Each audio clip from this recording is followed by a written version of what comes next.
Say National Women's Organizer Brong Ahafo North. What do you mean? What's it Vivian Jaill? We say Ahafo North obe kick our sa where the threat. Send me Vivian Jaill oba. One me constituency aso obenwadu me. Me chane nsa nyina to agu no makodam. Me pe. Mo ka se yatimi wo ho. Mo de ye adwuma wi aye yatimi fo ma mo. Mo nko na mo da kai mo yeye. Mo nko na mo sifi akase yeye. Yenye nkurasefo nya atimi fo ma mo sa de bia. Hello, keep watching Xposed GH, the best channel on all of YouTube. Yes.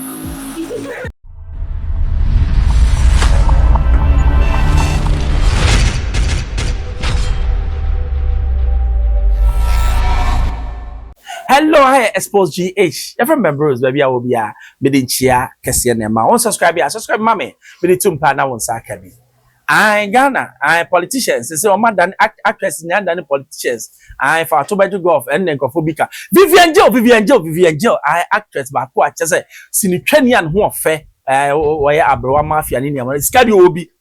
Nancy, I say, NDC for person man appointments. We now make news Vivian Jaill, why a politician, with the meaning. Yes, now, but yes, National Women's Organizer Brong Ahafo North. What do you mean?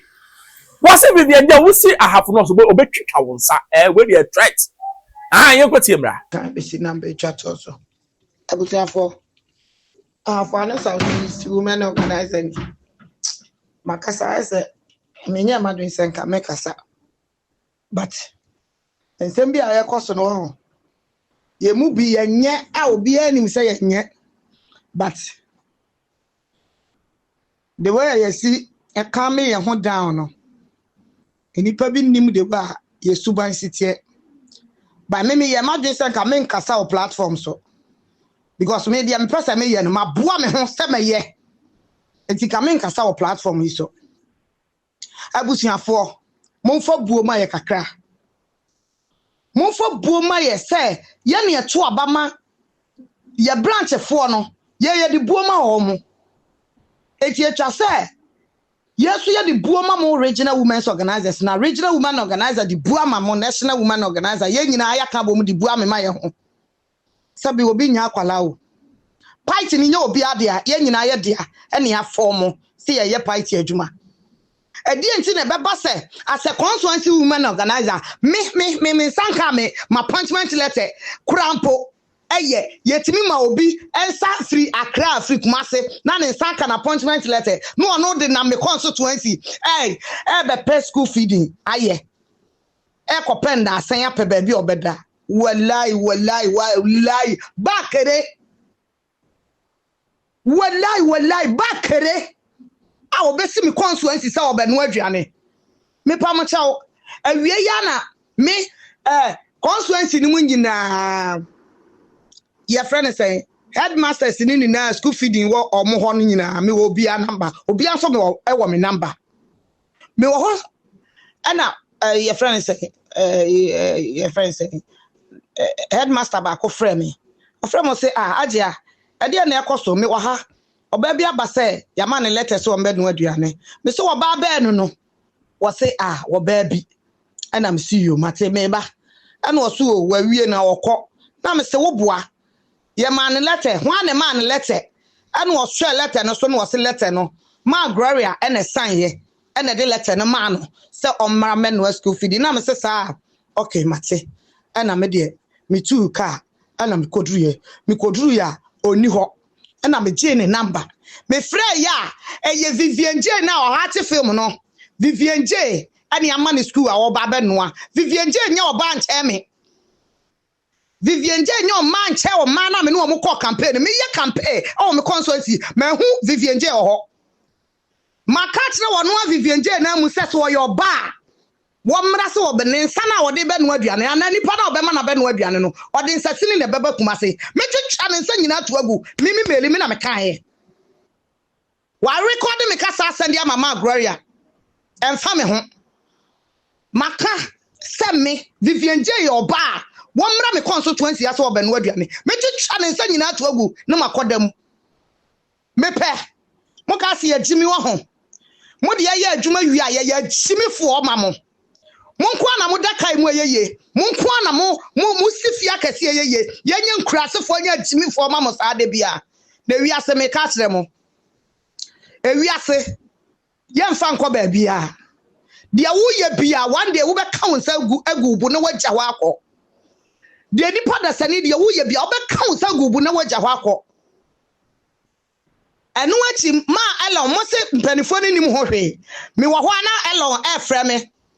Ye national deputy woman organizer semi why na ama me say to me ni say wono omo ama obi free national free akra ba no aduane me si metwitwa na me say oh yes mimi meli na me si metwitwa ni pakron sa to agu because me kwa campaign ma hu wo ho ani ma hu ni pakron so ho ni pakron woni constituency ba bi oto aba no onkwaje ni school fee bi wo ho na me de me nkọ demonstration mimi nkọ demonstration bi sister me de mimi wo me constituency ho Kerebia was so a person of Benwadian, Ombra, or to me action me, you are saying more.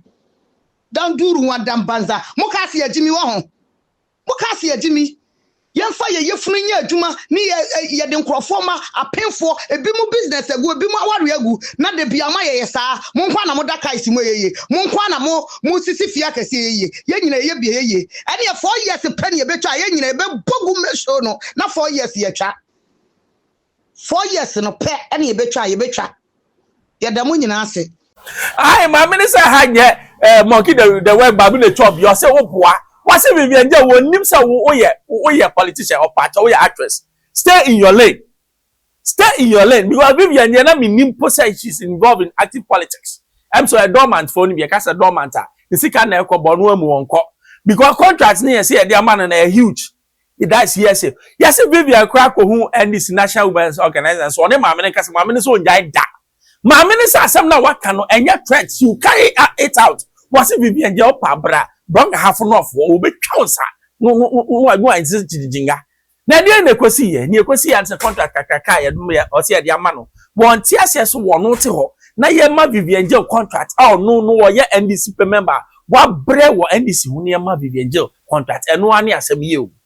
Na mamika bibi me pacho enye bia national women regional organizers said the pacho NDC NDC for some Ghana for amwa MPP for Ghana from boa Vivian Jaill Ghana ni sa kwasi asem na party bi ba poster na yesi yen kwa for information it has to stop yen kwasi asem at the highest order yen radom hama yen nyina na yeboa na oba power muni ma ye ka kire mo Sabi obia vote 111 wo mami a wo vote nya 10 San kwasi asem na because you belong to a political party the party number power nti yankuku Ghana scan yan fama it has to stop nyansa bi anim it's come to a time where you say every Ghanaian citizen if you are capable of executing a project it should be given to you no matter who you are you can be MPP NDC PPP whatever you are a Ghanaian Sa Jimmy sem na ye dia aboy won sapo hin na wo bi bisa ahin na me NDC ni wudi bra ma bre o bre e fa me ho me catch us ko bre ma me because e ya ba ne ekoto ye wa ba ye ba ko me so me de ye ba ko sani am to aba nsa na wo to no unless wo so ekululu say Vivian Jaill ba say or you capable so betimi aye sa we na I suppose say it should be given to her madam wutimi ye foko I'm telling you. So threat now and the police will arrest you immediately. You see, IGP, I don't know, but I say IGP, we are relaxed the door. This threat shouldn't even be going on. Yeah, chichiri kuro ya chichiri party. Maybe I me catch him say me Ghana ni me NDC ni me MPP ni me Ghana ni. It is said obi threaten obi the person should be arrested. How dare you so be catch obi say or 291 man so we can sabako. They are chichinga. How? Why do you do that? Why do we do that to ourselves? Now go for kwasi afobi so eboje so. When kwasi asem at the highest order. Vivian Jaill so be pacho. O restaurant hweso yi. O hweso yi anka sika bebre. They say abra mafia. Why do we even have to go into politics? You know how dirty Ghanaian politics is. O ho ofe. Aware na aka. O are na anka nko bi akwenti bi nka kwasi asem nkyerɛ. Ba nware yentis sa na beba. Ba ne ameka kwasi an say if Vivian Jaill is capable, I don't see why she should not be given the contracts. What do you think? Hi, Xposed GH members. Subscribe, share, be the 2 man answer.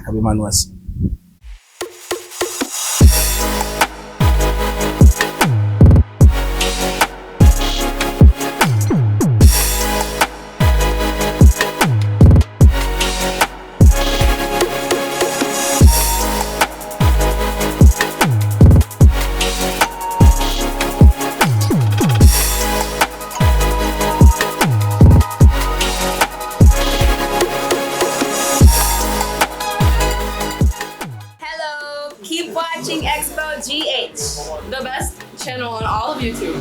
Yes.